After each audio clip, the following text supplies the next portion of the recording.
Hi, കോട്ടയത്തെ അക്ഷരനഗരി land of letters എന്ന് വിളിക്കുന്നത് എന്തുകൊണ്ട്? അതിനെ അടയാളപ്പെടുത്തുന്ന സംഭാവനകളാണ് ഇന്നത്തെ വ്ളോഗിൽ നമ്മൾ ഉൾപ്പെടുത്തുന്നത്. Welcome to new episode of Chillattam vlogs.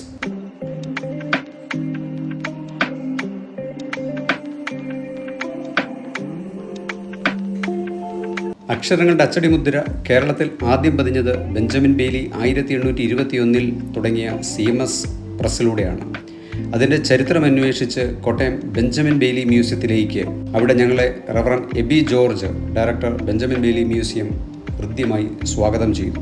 കേരളത്തിൽ ആദ്യം പ്രസിദ്ധീകരിച്ച മാസികയായ Jnananikshepam the truth of knowledge ഇന്നും പ്രസിദ്ധീകരണം തുടരുന്നുണ്ട്.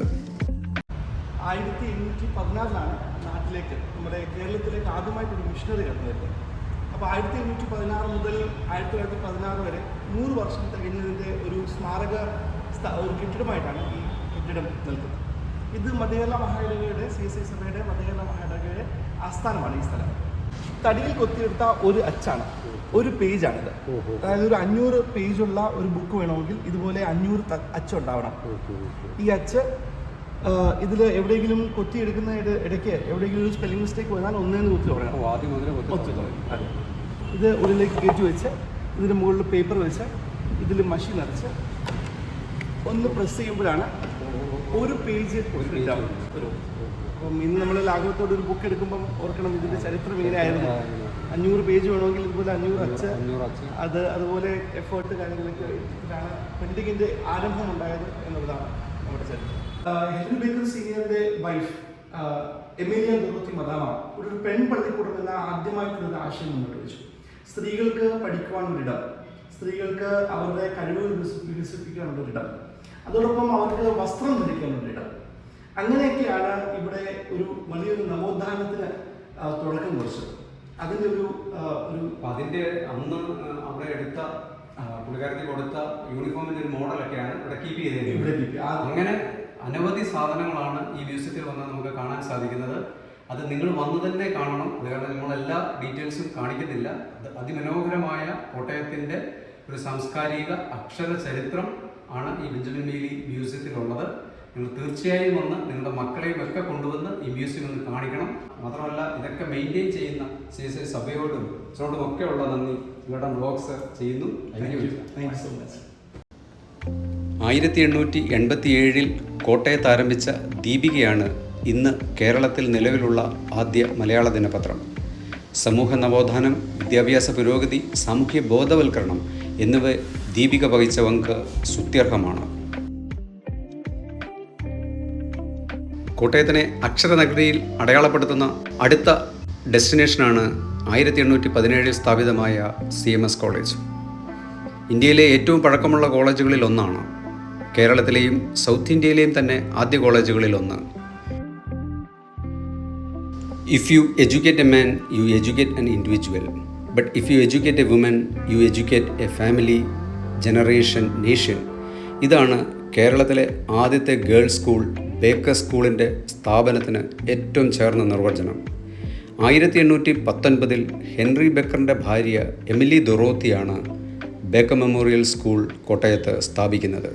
അക്ഷരങ്ങളിൽ ആദ്യം അച്ചടിമഷി പതിഞ്ഞ ജില്ല, ആദ്യത്തെ കോളേജുള്ള ജില്ല, ആദ്യത്തെ പത്രം പിറന്ന ജില്ല, ആദ്യത്തെ പെൺപള്ളിക്കൂടം ഉള്ള ജില്ല, 100% സാക്ഷരതയിലേക്ക് കോട്ടയത്തെ എത്തിച്ച ഘടകങ്ങളിൽ ചിലത്. ഇപ്പോൾ നമ്മൾ എത്തിയിരിക്കുന്നത് അക്ഷരങ്ങളുടെ നാടായ കോട്ടയത്തിലെ പ്രശസ്തമായ അക്ഷര ശില്പത്തിനടുത്താണ്. പ്രശസ്ത ശില്പി കനായി കുഞ്ഞിരാമൻ സൃഷ്ടിച്ച ഈ ശില്പം മലയാള അക്ഷരങ്ങളുടെ ആത്മാവിനെ പ്രതിനിധീകരിക്കുന്നു. കോട്ടയം പബ്ലിക് ലൈബ്രറി സമുച്ചയത്തിലാണ് ഈ അക്ഷരശില്പമുള്ളത്. അധികമാർക്കും അറിയാതെ നമ്മളെ അത്ഭുതപ്പെടുത്തുന്ന ചില കാര്യങ്ങൾ കോട്ടയം പബ്ലിക് ലൈബ്രറിയിലുണ്ട്.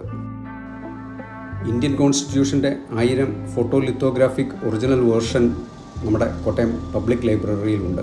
അതൊന്ന് നേരിൽ കാണുവാനുള്ള ഭാഗ്യമുണ്ടായി.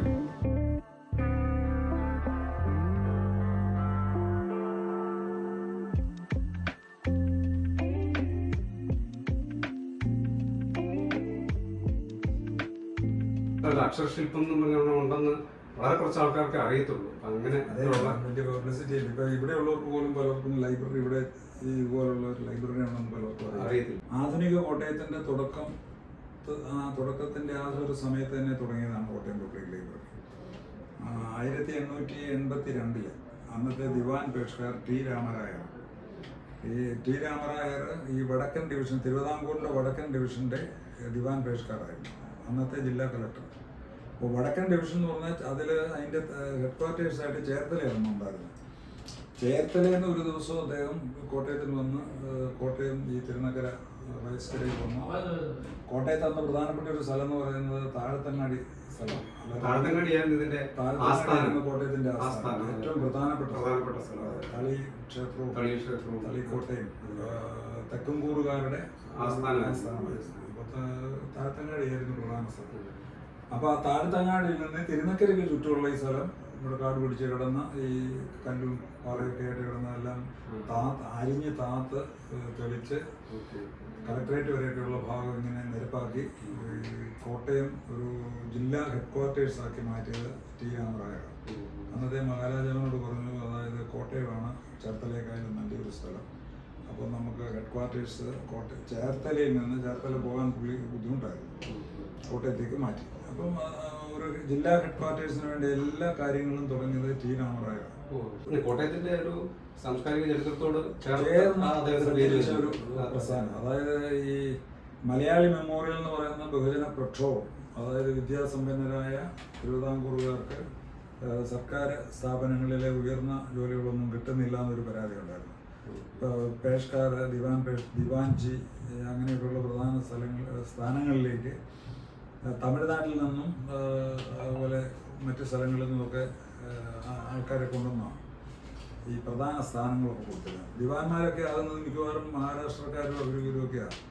ഇവിടെയുള്ളവർക്ക് കിട്ടുന്നില്ല എന്നുള്ള രീതിയിൽ വന്ന അവരുടെ ഒരു പ്രക്ഷോഭമായിരുന്നു ഈ മലയാളി മെമ്മോറിയൽ എന്ന് പറയുന്നത്. അതുകൊണ്ട് 11,000-11,000 ആൾക്കാർ ഒപ്പിട്ട വലിയൊരു മെമ്മോറാണ്ടം മഹാരാജാവിനെ സമർപ്പിച്ചതൊക്കെ അതിൻ്റെ മീറ്റിങ്ങുകളൊക്കെ നടന്നത് കോട്ടയം പബ്ലിക് ലൈബ്രറി വെച്ചായിരുന്നു 1891. മാത്രമല്ല ഇപ്പോഴും ഏറ്റവും സജീവമായ ഒരു റെഫറൻസ് ലൈബ്രറി. തീർച്ചയായിട്ടും പ്രസിഡന്റ് എബ്രഹാം ടിക്കരിയ സാറിന്റെ പ്രത്യേക താല്പര്യത്തിൽ അദ്ദേഹം 5 വർഷക്കാലം ഈ കാനായി കുഞ്ഞിരാമൻ സാറിന്റെ പുറകെ നടന്നാണ് കോട്ടയത്ത് ഒരു ശില്പം വേണമെന്ന് പറഞ്ഞ് അവസാനം അത് സാധിച്ചത്. 2 വർഷക്കാലം ഇവിടെ വന്ന് താമസിച്ച് അത് പണിയായിരുന്നു. അപ്പൊ കോട്ടയത്തിന് പറ്റിയ ഒരു ശില്പം എന്നേ പറഞ്ഞുള്ളൂ. അപ്പൊ അദ്ദേഹം ഒരു മിനിയേച്ചർ വെച്ചാണല്ലോ കോട്ടയം ലോകത്ത്. അതെ, ആ ശില്പത്തിന്റെ അർത്ഥം ഈ ഒരു കുട്ടി ആദ്യാക്ഷരം അമ്മയിൽ നിന്ന് പഠിക്കണം എന്നുള്ള ആ ഒരു സന്ദേശമാണ്. അമ്മയും 3 കുട്ടികളും. ഇന്ത്യയിൽ ഏറ്റവും പ്രചാരമുള്ള ഭാഷാ ദിനപത്രമായ മലയാള മനോരമ കോട്ടയത്താണ് ആസ്ഥാനം. മലയാളം പത്രങ്ങൾ അക്ഷര കോട്ടയത്തിന് നൽകിയ സംഭാവന വളരെ വലുതാണ്.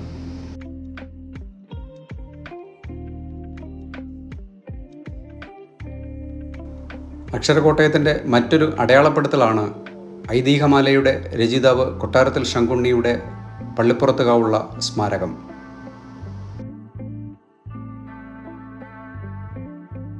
കോട്ടയത്തെ അക്ഷരകോട്ടയം ലാൻഡ് ഓഫ് ലെറ്റേഴ്സ് ആക്കിയതിൽ പ്രധാന പങ്ക് വഹിച്ചതിൽ ഒന്നാണ് DC books. DC Kizhakkemuri, Karoor Neelakanta Pillai, Ponkunnam Varkey ഇവർ DC ബുക്സിലൂടെയും സാഹിത്യപ്രവർത്തക സഹകരണ സംഘത്തിലൂടെയും പുസ്തക പ്രസാധനത്തിലൂടെ കോട്ടയത്തെ അക്ഷരനഗരി ലാൻഡ് ഓഫ് ലെറ്റേഴ്സ് ആക്കി.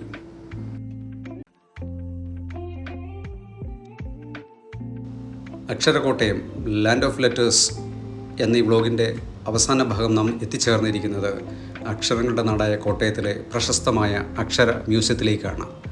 ഈ മ്യൂസിയം മലയാള ഭാഷയുടെ ചരിത്രത്തെയും ലിപികളുടെ വികാസത്തെയും ഒക്കെ കുറിച്ച് വളരെ വ്യക്തമായി പറഞ്ഞു തരുന്നു. മലയാളത്തിൻ്റെ വൈഭവവും സംസ്കാരവും ഒരുമിച്ചാണ് ഇവിടെ കാണാൻ കഴിയുന്നത്. വിദ്യാഭ്യാസത്തിനും ചരിത്ര പഠനത്തിനും ഏറ്റവും അനുയോജ്യമായ സ്ഥലം കൂടിയാണ് അക്ഷര മ്യൂസിയം. അക്ഷരകോട്ടയത്തിന് നൽകിയ ഏറ്റവും വലിയ ട്രിബ്യൂട്ടാണ് സാഹിത്യപ്രവർത്തക സഹകരണ സംഘത്തിൻ്റെ ഈ മ്യൂസിയം. നിങ്ങൾക്ക് ഈ വ്ലോഗ് ഒരു അറിവും അനുഭവമായി എന്ന് വിശ്വസിക്കുന്നു. Thank you. കൂടുതൽ ചില്ലാട്ടത്തിന് ഈ ചാനൽ സബ്സ്ക്രൈബ് ചെയ്യുക. Thank you.